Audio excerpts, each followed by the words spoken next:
Monday वाली ST वैसे भी सिंपल रहती है, आधे लोग गायब ही रहते हैं, इस चक्कर में सिंपल दे देते हैं। चलो पहले का बताओ। पहला क्या बोला गया है, कथन दिया गया है, क्या आधी रात के बाद सड़क की रोशनी को बंद कर देना चाहिए। तो तुम लोगों से एक क्वेश्चन किया गया है कि क्या आधी रात के बाद सड़क की रोशनी को बंद कर देना चाहिए। तो तुम लोगों में से कुछ लोग कहेंगे नहीं, तो तुम्हारे नहीं से कोई लेना देना नहीं, उसके बाद जो स्टेटमेंट बोलोगे उससे लेना देना है।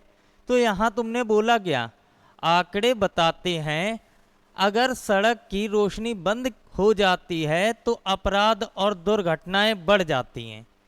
हाँ तो ये बात सही है कि लाइट वगैरह बंद कर दो तो दुर्घटनाएं कैसी होती है, बढ़ जाती हैं। ठीक है, दूसरा स्टेटमेंट जिन लोगों ने हाँ बोला है उनके हाँ से लेना देना नहीं है। आगे इन्होंने बोला गया आधी रात के बाद कुछ वाहन चालित होते हैं, महंगी बिजली बर्बाद हो जाती है। तो हमें ये थोड़ा नहीं देखना है कि महंगी बिजली है तो हम बिजली को बंद कर दें, मतलब लाइट को बंद कर दें। तो पहला स्टेटमेंट सही होगा और दूसरा गलत हो जाएगा। सेकंड में बताओ, इसमें तुम्हें अंदर देखो 2 3 25 लिखा है, 15 6 441। तो 25 का मतलब हो गया 5 का स्क्वायर, 441 हो गया 21 का स्क्वायर। तो 2 3 से देखो अगर जोड़ोगे तो 5 से 25 बन गया, 15 और 6 से 21 बन गया। उसी प्रकार 10 और 7 से 17 और 17 का स्क्वायर 289। उसी प्रकार यहाँ है 13 + 12, तो 13 12 हो गया 25 और 25 का स्क्वायर 625। आंसर डी, सिंपल था। चलिए थर्ड का बताओ। पहला यहाँ पर पहले डिवाइड किया गया, फिर प्लस किया गया, फिर इक्वल। तो पहले डिवाइड करेंगे उसके बाद प्लस करेंगे। तो 28 में 4 से भाग दोगे, 7 चौक 28 और 7 और 9 कितना होता है 16। तो ऑप्शन ए सही है। चलिए 4 का बताओ। दोनों सही। चलो चेक करो क्या बोला गया, आर्थिक विकास प्राप्त के लिए लोगों को कठिन परिश्रम करना चाहिए। आर्थिक विकास का मतलब हो गया पैसे कमाने के लिए लोगों को कठिन परिश्रम करना चाहिए। तो निष्कर्ष क्या निकला कि आर्थिक विकास लोगों के लिए कठिन परिश्रम से सीधा संबंधित है। तो बिल्कुल सही बात है, रुपए कमाना है तो कठिन परिश्रम करना पड़ेगा। ठीक है, तो पहला स्टेटमेंट बिल्कुल सही है। दूसरा स्टेटमेंट क्या है, सभी लोगों द्वारा कठिन परिश्रम करना असंभव है। फिर रुपया का अपने आप चल कर आएगा। अगर कठिन परिश्रम नहीं करोगे तो आर्थिक विकास तुम्हारा कहां से होगा। तो ये वाला कैसा हो गया, गलत। ठीक है, तो हमारा आंसर आएगा केवल पहला सही है, क्योंकि स्टेटमेंट ने बोला है रुपए कमाने के लिए कठिन परिश्रम करना जरूरी है, तो तुम्हें परिश्रम करना पड़ेगा।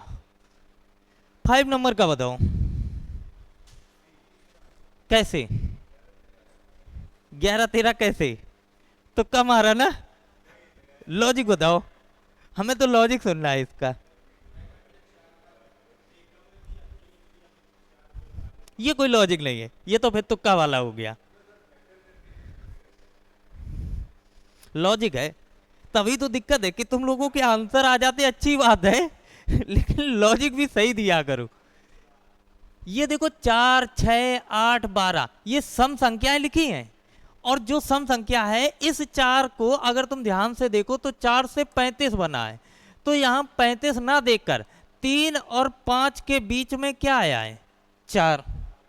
ठीक है, उसी प्रकार तुम देख रहे हो कि 6 से क्या बना है 57, तो मतलब 5 और 7 के बीच में आ गया 6।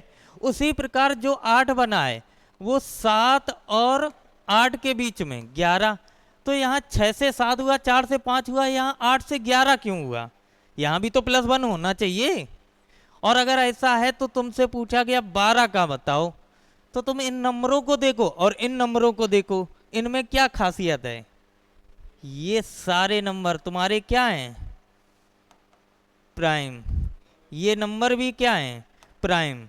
मतलब 4 से छोटा प्राइम 3, 4 से बड़ा 5, 6 से छोटा प्राइम 5, 6 से बड़ा 7, 8 से छोटा प्राइम 7 और 8 से बड़ा प्राइम 11। नहीं तो यहाँ क्या होना चाहिए था 9, अगर एक कम एक ज्यादा हो रहा। अब इस 12 से छोटा प्राइम 11 और इससे बड़ा प्राइम 13, तो आंसर क्या आएगा 11 और 13। मतलब लॉजिक सही होना चाहिए, तुक्का लग गया अच्छी बात है, ठीक है। डर तो यही रहता तुम लोगों के तुक्के यहाँ तो लग जाते, एग्जाम में पता नहीं क्यों नहीं लगते हैं। चलो इसका बताओ भाई, भाई कैसे बना रहे, अच्छा बताओ।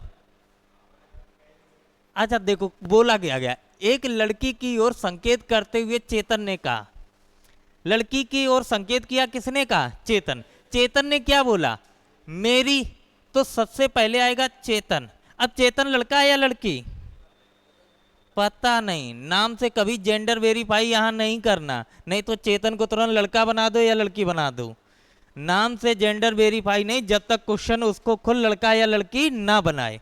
अब इसके बाद देखो, चेतन की दादी और नानी, तो एक में दादी कह रहा है एक में नानी, तो चेतन की दादी और नानी दोनों अलग अलग होंगी। अगर दादी बनाओगे तो मतलब पिता की माँ, ये दादी हो गई, और अगर नानी बनानी है तो माँ की माँ, तो ये दादी और ये क्या है माँ।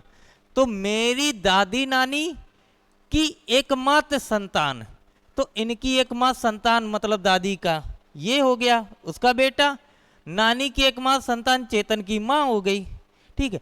इसके बाद क्या बोला, एकमात्र संतान की पुत्री है, तो इन दोनों की एक पुत्री है। अब हो सकता है वो पुत्री चेतन हो, या फिर और भी तो हो सकती है, या फिर यहां भी ये पुत्री हो या एक और हो। तो क्वेश्चन कुछ इस प्रकार से बनेंगे, यहां पर दो दो पॉसिबिलिटी बन रही दोनों में। और क्वेश्चन ने क्या पूछा, चेतन उस लड़की से किस प्रकार संबंधित, चेतन उस लड़की से किस प्रकार संबंधित, तो या तो वो चेतन खुद है या उसका भाई या बहन। क्या कुछ कंफर्म कर सकते, दोनों से कुछ भी कंफर्म नहीं कर सकते, तो आंसर क्या आएगा, कह नहीं सकते। क्लियर हुआ, जब संभावना दो बनती है तो दो बनानी पड़ती हैं, इसीलिए प्लस माइनस वाले में दिक्कत नहीं होता है, जो प्लस माइनस करते हैं उससे ट्री तो हमारा बन जाता, लेकिन हम पॉसिबिलिटी बनाना भूल जाते हैं, है ना। चलो सेकंड का बताओ, भांजी के सास, भांजी भतीजी। देखो क्या लिखा है, निशा के पिता का साला, तो निशा कौन है, निशा कौन है, लड़का या लड़की, हाँ कह नहीं देना कि लड़की है। निशा के पिता, तो निशा के पिता का साला। अब बताओ इनके पिता का साला कैसे आएगा, इनकी वाइफ का भाई, यही तो साला कहलाएगा, निशा के पिता का साला। अब साला के बाद क्या लिखा है, का भाई है। अब ये भाई किसका है, नेहा का, तो नेहा हो सकती है या तो ये हो, और या एक और भी तो नेहा हो सकती है, दो नेहा हो सकती हैं। और क्वेश्चन ने देखो क्या बोला, नेहा अविवाहित है, तो मतलब है कि ये पहले वाली निशा तुम्हारी नहीं होगी, तो निशा पक्का दूसरी होगी, तभी तो अविवाहित है, तो ये वाली निशा खत्म हो गई। बोला क्या गया, निशा नेहा से, निशा जो है वो नेहा से किस प्रकार संबंधित, तो ये इसकी बहन, और बहन के बेटा हो या बेटी, तो यहां इसको क्या मानेंगे, बेटी। क्यों, क्योंकि ऑप्शन में भांजा नहीं दिया गया, क्या दिया गया, भांजी। अब जेंडर वेरीफाई हुआ कहां से, ऑप्शन से, कि निशा क्या है, लड़की। और अगर भांजा भांजी दोनों होते तो हम लोग दोनों वाला ऑप्शन लगाते, या फिर हम डायरेक्ट लगाते इनमें से कोई नहीं। क्लियर हुआ, क्या 8 नंबर का बताओ, 8 का पहला, कोई नहीं।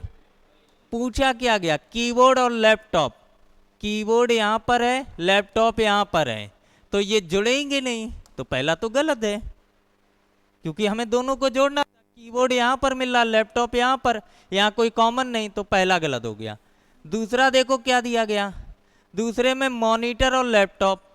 तो मॉनिटर यहाँ पर है, लैपटॉप यहाँ पर है, और ये कैसा है नेगेटिव, और ये कैसा पॉजिटिव, ये भी गलत। तो आंसर कोई नहीं। 9 का बताओ, केवल दूसरा। क्लियर, चलो क्या चाहिए, शर्ट और कपास। तो शर्ट कहाँ है, यहाँ पर देखो, ये टी शर्ट है, ए सॉरी, ये टी शर्ट है, शर्ट ये है, शर्ट ये है और कपास ये है, दोनों को जोड़ोगे तो पॉजिटिव नेगेटिव से नेगेटिव बनना चाहिए, ये पॉजिटिव है तो ये तो गलत है। ठीक है, दूसरा क्या लिखा है, टी शर्ट और शर्ट।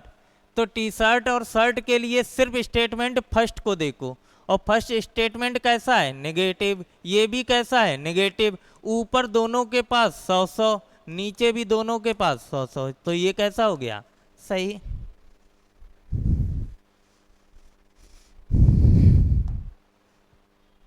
दस का बताओ, 24 सभी का। चल क्या बोला गया, राम की रैंक श्याम की रैंक से, श्याम से रैंक से कितनी है, 3 रैंक आगे है। तो आगे का मतलब है कि राम पहले आएगा और श्याम बाद में आएगा। ठीक है, तो इसके बाद बोला है जिसकी 30 विद्यार्थियों की कक्षा में 10वीं रैंक है। तो जिसकी किसके लिए आएगा, श्याम के लिए या राम के लिए, तो याद रखना श्याम के लिए। हाँ, दोबारा पढ़ो, राम की रैंक श्याम की रैंक से आगे है। तो राम की तो रैंक बता दी गई, किसकी रैंक से आगे है, श्याम की रैंक। तो हमें कंफर्म तो श्याम की रैंक चाहिए ना, तभी तो हम राम की रैंक बता पाएंगे। तो आगे जो स्टेटमेंट लिखा है वो श्याम के लिए लिखा है। क्या लिखा है, जिसकी 30 विद्यार्थियों की कक्षा में रैंक कितनी है, 10वीं। तो जब हम श्याम की रैंक देखेंगे तभी तो राम की निकालेंगे। तो श्याम की रैंक कितनी है, तो श्याम की रैंक है टॉप से 10वीं। श्याम की रैंक टॉप से कितनी होगी, 10। तो अगर हम राम की रैंक देखें टॉप से कितनी होगी, तो राम की रैंक 3 रैंक आगे है, तो 10 से 3 गया मतलब 7। और अगर राम की रैंक टॉप से 7 है तो तुमसे पूछा किसका, राम का ही रैंक पूछा है, कहां से, अंत से। तो राम का रैंक हमें बताना है बॉटम से। तो बॉटम से बताने के लिए टोटल में 1 जोड़कर ऊपर से घटाते हैं। तो टोटल है कितने, 30, 30 में 1 जोड़ दो और ऊपर वाली रैंक घटा दो। तो जैसे ही 31 में 7 घटाओगे कितनी आ जाएगी, 24। क्लियर हुआ। इसका बताओ, 13 आ रहा। अच्छा ये फिगर पता है कितने होते, ये पता है ना।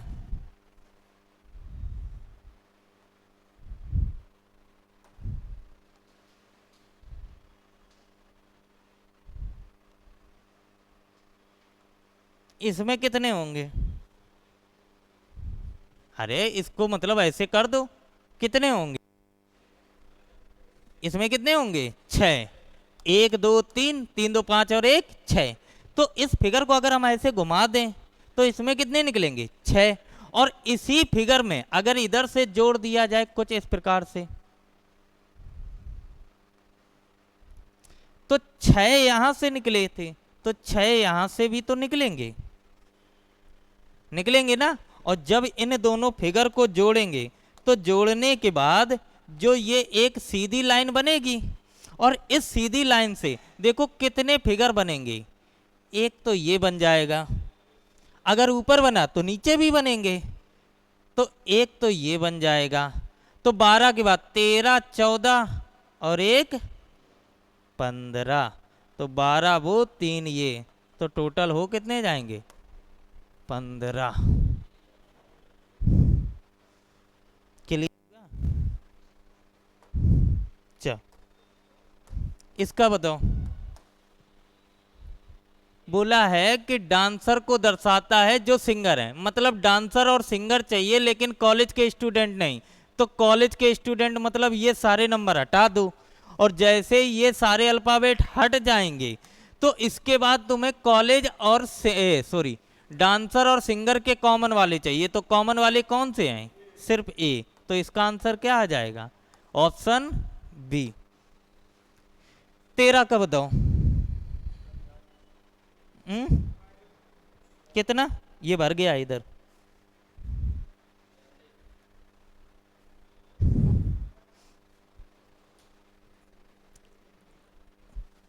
अच्छा एक चीज बताओ, तुम लोगों ने क्लॉक तो पढ़ा है ना? तुम तो बोलो हाँ। जो हमसे पढ़ा कम से कम वो तो हाँ बोलो। अगर क्लॉक पढ़ा है तो क्लॉक में जो हम एंगल निकालते हैं वो 1 घंटे में कितनी बार बनता है? तो हर एंगल 1 घंटे में 2 बार बनता है। मतलब कोई भी एंगल अगर तुम निकालोगे 1 घंटे के अंदर तो हर एंगल 1 घंटे के अंदर 2 बार निकलेगा। ये क्लियर है? लेकिन कुछ स्पेशल एंगल होते हैं जो 1 घंटे में 1 बार बनते हैं। वो स्पेशल एंगल कौन से होते हैं? तो वो स्पेशल एंगल होते हैं जैसे 0 डिग्री।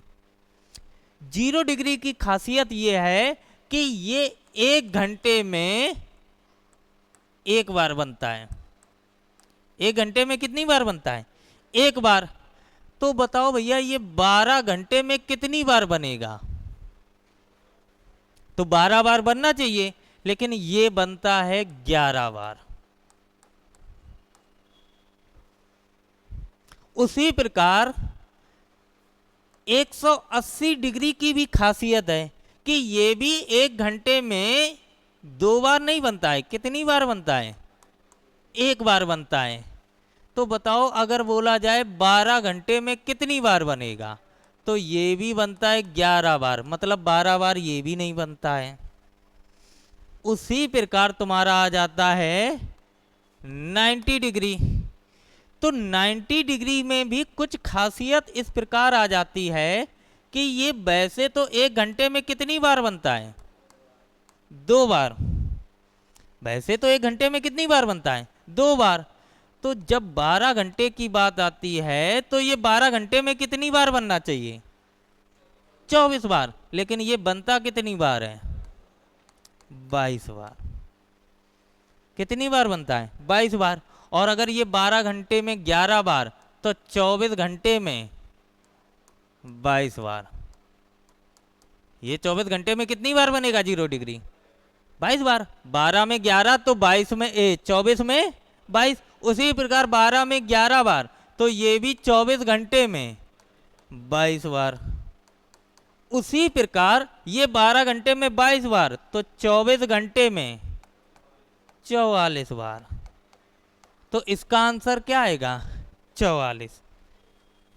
तो क्वेश्चन तो ये है कि जो ये 0 डिग्री का 11 बार बनता है ये बनता कहाँ, 1 बार कम कहाँ होता है? क्वेश्चन तो ये है कि हर घंटे में 1 बार बनता है तो 12 घंटे में 12 बार बनना चाहिए, लेकिन ये 11 बार क्यों बनता है? तो याद रखना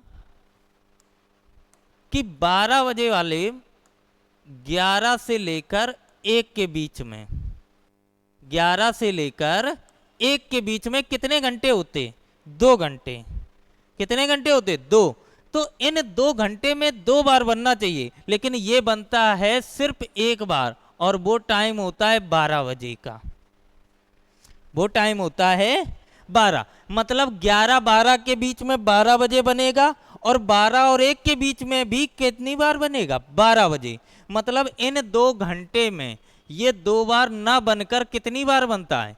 सिर्फ 1 बार। क्लियर हुआ? इस वजह से 12 नहीं कितने हो जाते? 11 बार। उसी प्रकार जो तुम्हारा 180 डिग्री का है ये 5 से और 7 के बीच में, 5 से 6 के बीच में 1 बार बनना चाहिए, 6 से और 7 के बीच में 1 बार बनना चाहिए, लेकिन ये इस वजह से नहीं बनता है क्योंकि 5 और 6 में 6 बजे बनता है, और 6 और 7 में भी 6 बजे बनेगा। मतलब इन 2 घंटे में ये सिर्फ 1 बार बनता है, और वो 6। दोनों के लिए कॉमन है। यहाँ 12 वाला समय दोनों के लिए कॉमन था। उसी प्रकार 90 डिग्री का जो एंगल है ये 2 से 4 के बीच में कितनी बार बनना चाहिए? 4 बार। कितनी बार? क्योंकि 2 बार बनता है 1 घंटे में, तो 2 घंटे में 4 बार, लेकिन ये बनता है 3 बार। ये बनता है 3 बार। क्यों? क्योंकि 2 से 3 के बीच में, एक तो 2 के 3 के बीच में बन जाता, लेकिन एक बनता है करेक्ट 3 बजे, और 3 बजे वाला समय 3 और 4 के बीच में भी कॉमन है। मतलब 2-3 के बीच में बनेगा, फिर करेक्ट 3 बजे बनेगा, और जो 3 से 4 का टाइम आता है उसमें भी एक बनेगा 3 बजे और एक बनेगा 3 और 4 के बीच में। तो 3 वाला जो समय है वो 2 और 4 के बीच में कॉमन हो जाता, और उसी प्रकार 8 और 10 के बीच में जो 9 वाला समय है वो भी इन दोनों समय के बीच में आ जाता। मतलब यहाँ 3 वाला कॉमन, यहाँ 9 वाला कॉमन, यहाँ 6 वाला कॉमन, और यहाँ पर 12 वाला कॉमन। इसीलिए यहाँ पर देखो 1-1 की कमी हुई, और यहाँ पर कितनी कमी होगी? 2। इसीलिए 24 की जगह कितना आ गया? 22। तो बस इस चीज को याद रखना, तुम्हारा आंसर कभी गलत नहीं होगा। क्लियर हुआ? चलो, वैसे तो इसकी घड़ी बना के दिखाते हैं तो चीजें ज्यादा क्लियर हो जाती, लेकिन ओरल इस वजह से बता दिया कि शायद याद रहेगा, तुम्हें रट्टा मारना है। चलो इसका बताओ। पहला आएगा, जो आकृति इधर है वो जाएगी ऊपर, तो जो इधर है तो ये वाला हिस्सा तुम्हारा कुछ इस प्रकार से बनेगा। तो इधर वाली लाइन, अच्छा ये हिस्सा ऊपर जाएगा, तो ये ऊपर जाएगा, तो वो हिस्सा कौन सा पहले दिखेगा? ये वाला। तो ऑप्शन ए। चलो 15 का बताओ। डी। डी चेक करो। 0-2 पर क्या चाहिए? आर। 0-2 पर आर है। 12 पे ए चाहिए, 1 और 2 पर ए है। 67 पे क्या चाहिए? टी। तो 6 और 7 पे टी है। 0-4 पे क्या चाहिए? तो 0-4 पे ई मिल गया।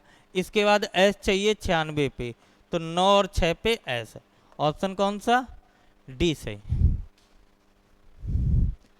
16 का बताओ।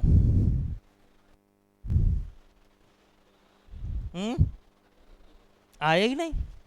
बताओ कितना तो सिंपल रखा है भैया, तुम्हें स्क्वायर नहीं दिख रहे हैं? 25, 25, 9, 9, 16, 49। और जब स्क्वायर है तो जो रेस्ट है इसके भी स्क्वायर बनेंगे। तो यहाँ 44 किसी का स्क्वायर नहीं, 49 भी स्क्वायर होता है तो 2 किसी का स्क्वायर होता नहीं, और ना 26 स्क्वायर होता, तो ये गलत है।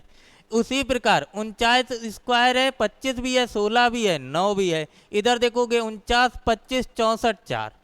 अब तुम फंस गए। अब इसके बाद तुम्हें चेक करना है, तो देखो यहाँ पर जो ये स्क्वायर बने ये किस प्रकार बने होंगे? तो PEN इनसे बना है 25, 25, 25, 25, 9। तो अगर यहाँ देखोगे 16, 5 और 14। ठीक है, तो स्क्वायर की बात करें तो यहाँ 5 दिखा, तो 5 से एक 25 तो बन जाएगा। और अगर बीच वाला तुम 25 मान रहे तो ये देखो, क्या 16 से 25 और 14 से 9 बना सकते हो? कैसे? क्योंकि इनका अंतर देखो तो कितना आ रहा? 5, 25, 1, 4 का अंतर 3, 9। और यहाँ सिंगल संख्या थी तो सिंगल हमेशा सिंगल 0 से अंतर आएगा, तो यहाँ 5 है। तो उसी प्रकार यहाँ देखोगे 14, 15 और 18, तो 1 और 4 का अंतर 9, 1 और 5 का अंतर 4, 16 हो गया। 1, 8 का अंतर 7, 49 हो गया। तो मिल गया। उसी प्रकार यहाँ 18, 5, 19 और 20, तो 1, 8 का अंतर 7, 49, 5 का 25 दोनों जगह है, 1 और 9 का अंतर 8, 64। तो ये गलत हो जाएगा, ये सही। 2 0 का अंतर 4। देखो नंबर वाले में क्या होता है, इसमें तुम्हें खुद ढूंढने होते हैं कि जो लॉजिक है वो एक सिंगल डिजिट का है या डबल का है या ट्रिपल का है, क्योंकि इनमें कोई ऐसा ही लॉजिक नहीं होते जिसमें आराम से तुम ओरल बता दो कि भैया इस P से 25 बनेगा कि 5 बनेगा कि 2 बनेगा। यहाँ पर तुम्हें खुद ही ढूंढने पड़ेंगे। और ढूंढने के लिए सिर्फ इतना ही है कि जितनी ज़्यादा प्रैक्टिस करोगे उतने ही ज़्यादा नंबर से खेलोगे। चलो इसमें देखो, लब को कोड किया है 729, और 729 का मतलब क्या होता है? 27 का स्क्वायर। तो यहां होता है 12, 15, 22, 5। तो n का ऐसा यूज करो कि 729 बन जाए। तो 729 का मतलब आगे तो स्क्वायर है नहीं, तो पक्का यहाँ 27 इंटू 27 किया गया होगा, तभी तो ये 729 बने हैं। वो स्क्वायर हो गए, वो अलग चीज है, लेकिन यहाँ पर 27 27 बने होंगे। तो 27 27 बनाने के लिए अगर तुम यहाँ देखो तो 12 प्लस 15 कितना हो गया? 27। और 22 प्लस 5 कितना हो गया? 27। मतलब पहले दो अंक बाद के दो अंक दोनों का मल्टीप्लाई करके शायद बन गया हो, क्योंकि 27 27 बनाना था। तो यहाँ लिखा है लाइफ। तो लाइफ को अगर चेक करोगे तो होता 12, 9, 6 और 5। तो यहाँ पर 12 और 9 को जोड़ोगे तो कितना हो जाएगा? 21 इंटू 6 और 5 11। तो यहाँ देखो 11 एकम 11, 11 दूनी 22 और 1 23, देखो 231। तो वही सेम काम कर दो, CANT। 3 1 14 और 20, 3 और 1 4 इंटू इन दोनों को जोड़ोगे 34। तो 4 चौको 16 और 4 तिया 12 1 13, 136। क्लियर हुआ? 18 का बताओ कैसे? है जुलाई में 4 अक्षर।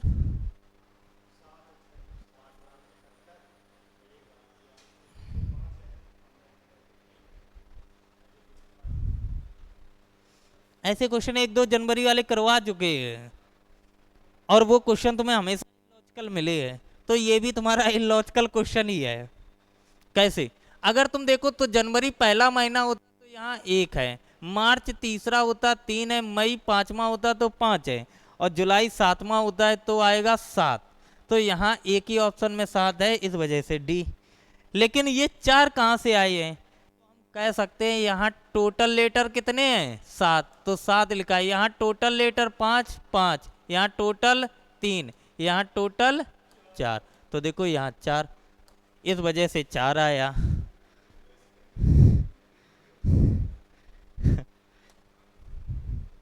उन्नीस का बताओ। 19 में एक चीज और, यहाँ आर के बाद एफ लिख लो। अब इसके बाद देखो, पहला चौथा, पहला क्या है? एस, चौथा ई, सातवां 4 के बाद 5 6 7 एल, और 11वां 7 के बाद 8 9 10 11, 11 का मतलब एस। अब मीनिंग बनाओ, बनाओ भैया। क्या बनेगी? लेस। क्या इसके अलावा कोई बन रहा? क्या? सेल्स। ये सेल्स होता है या ये होता है?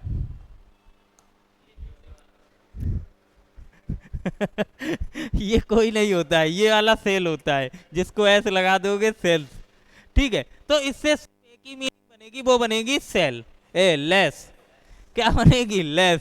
तो बोला गया है कि सार्थक शब्द बनाए और बाएं से दूसरा अक्षर कौन सा होगा? तो बाएं से दूसरा अक्षर ई।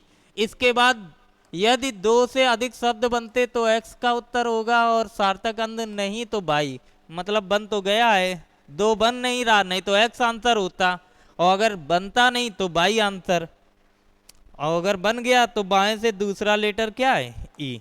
तो हमारा आंसर ई होगा। इसमें है, चलो कोई नहीं। इसमें बताओ, CHOICES कितने बने? एक बना सभी का? बताएं? इसमें बताने की जरूरत नहीं है। इसमें बताओ, 1 2 3 4 5 6 7 8 9 10 11 12, टोटल 12 लेटर हैं तो ग्रुप बनेंगे 4 और 3 के।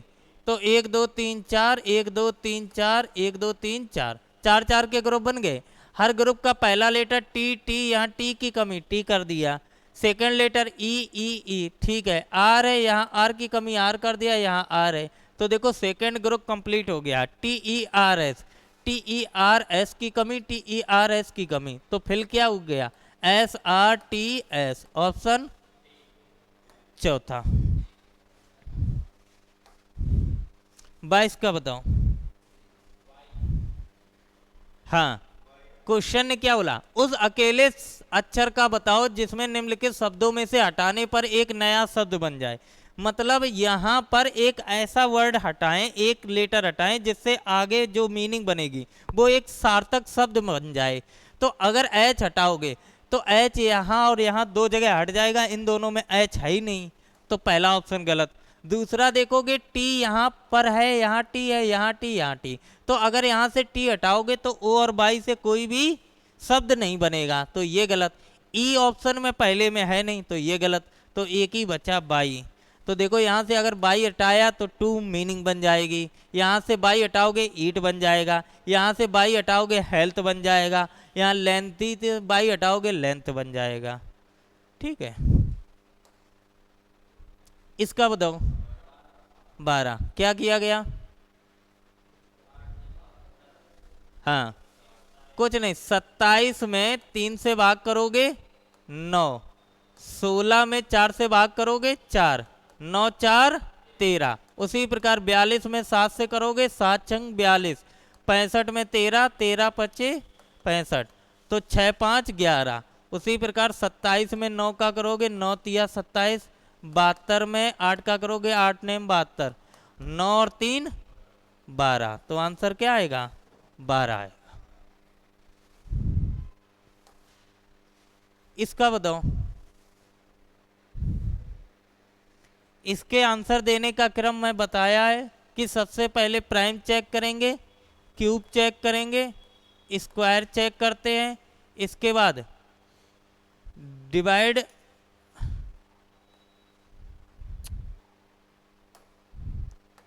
मल्टीपल्स और डिवाइड चेक करते हैं, और अगर ये भी नहीं होता है तो नंबर आता है एडिशन और सब्ट्रैक्शन, और अगर ये सब चीज़ें नहीं होती हैं तो क्वेश्चन बन जाता है इलॉजिकल।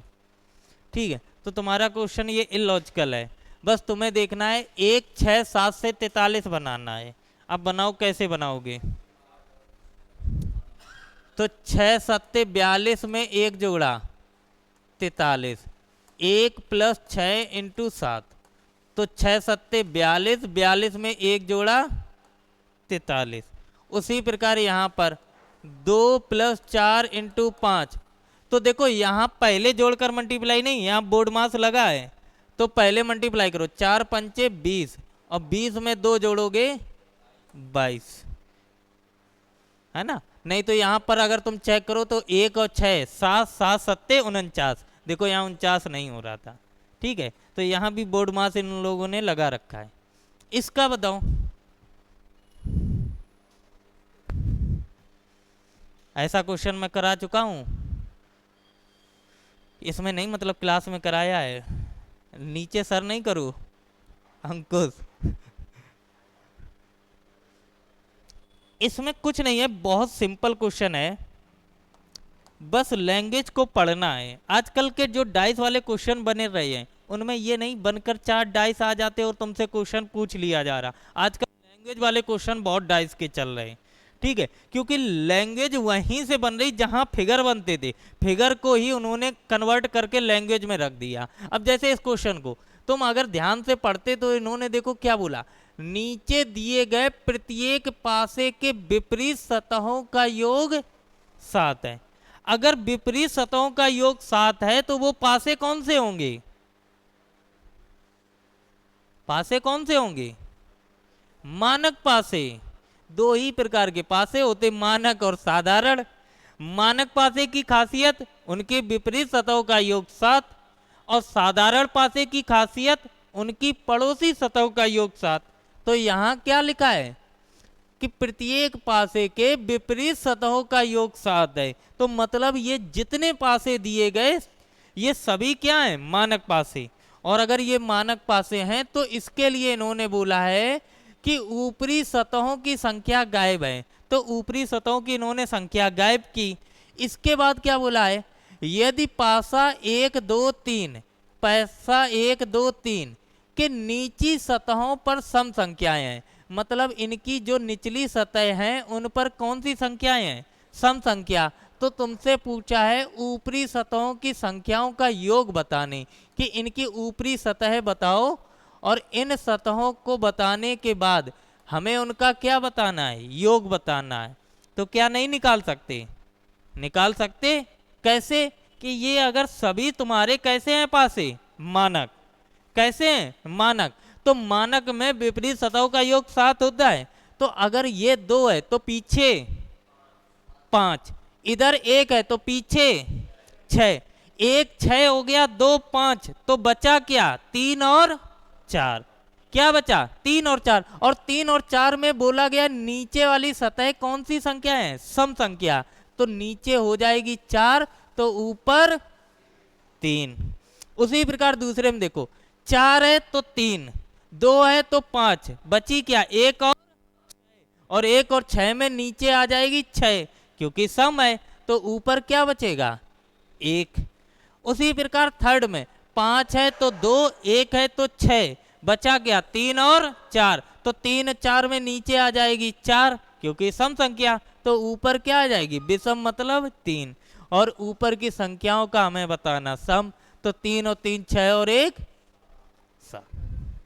आगे वाले चेक ही नहीं करना, मतलब ही नहीं, क्योंकि हमें जितना केवल ड्रामा करके उन्होंने दिखाया है तो आगे का कोई लेना देना नहीं। उन्होंने सिर्फ यही 3 का पूछा है। अगर वो ये बोल देते कि ऊपरी सभी सतहों का बताओ तो हम सबका भी बता देते। कैसे, 2 है तो 5, 4 है तो 3, बचा गया 1 और 6, तो नीचे 6 ऊपर 1। उसी प्रकार 1 है तो 6, 2 है 5 है तो नीचे 4 ऊपर 3। यहां पर देखो 3 4 5 2, तो नीचे 6 ऊपर 1। तो हमसे आगे का तो पूछा नहीं, उन्होंने केवल बोला है कि पहले दूसरे तीसरे की निचली सतह पर सम और ऊपर विषम, क्योंकि बाकी निचली सतह पर सम होंगी कि विषम हमें पता नहीं। अगर बताता तो उस हिसाब से काम करते। क्लियर हुआ, चलो बाकी कल मिलते हैं फिर।